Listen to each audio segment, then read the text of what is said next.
હર ઘર સ્વદેશી ઘર ઘર સ્વદેશી અભિયાન અને ફિટ ઇન્ડિયા મૂવમેન્ટ અંતર્ગત જામનગરમાં આજે ભવ્ય મેરેથોનનું આયોજન કરવામાં આવ્યું.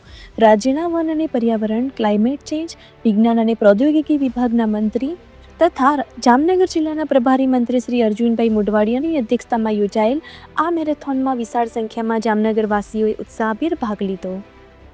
ઓશવાડ ઇંગ્લિશ એકેડેમી ખાતેથી ફ્લેગ ઓફ કરાઈ, જે નવા બનેલા ફ્લાયઓવર બ્રિજ સહિત શહેરના મુખ્ય માર્ગોથી પસાર થઈ પૂર્ણ થઈ.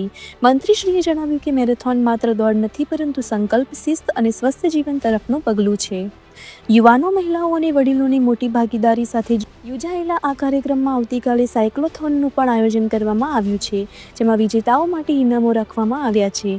બ્યુરો રિપોર્ટ, આખું અવલોકન ન્યૂઝ. જામનગર મહાનગરપાલિકા દ્વારા આજે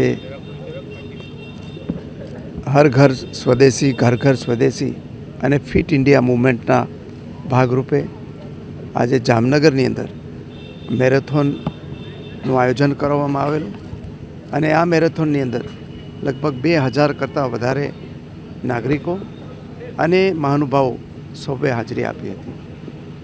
આપણે જિંદગીની અંદર પોતાના સુખ માટે થઈ અને દિવસ રાત દોડધામ કરતા હોઈએ છીએ, પરંતુ જે શરીરને સુખની ઈચ્છા છે એ શરીરની આપણે ક્યારેય કાળજી રાખતા નથી. અને એટલા માટે જ પ્રધાનમંત્રીશ્રીએ આ દેશના નાગરિકોના આરોગ્ય માટે થઈ અને મેદસ્વીતા મુક્ત ભારત અને ફિટ ઇન્ડિયાનો નારો આપેલો છે. અને એ નારાને સાકાર કરવા માટે આજે જામનગરના નાગરિકોએ સવારના 6 વાગે મોટી સંખ્યામાં હાજર થઈને આ જે મેરેથોન છે એમાં ભાગ લીધો છે. હું અપેક્ષા રાખું છું કે પ્રધાનમંત્રી નરેન્દ્રભાઈએ જે રીતે આપણને સૌને સલાહ આપી છે, જે સોનેરી સલાહ છે, એ પ્રમાણે આપણે જીવનની અંદર 24 કલાકમાંથી ઓછામાં ઓછો 1 કલાક આપણા પોતાના માટે, શરીરની તંદુરસ્તી માટે કાઢીએ અને આપણા જીવનનો એક અગત્યનો હિસ્સો બનાવીએ, એવી મારી સૌને અપીલ છે.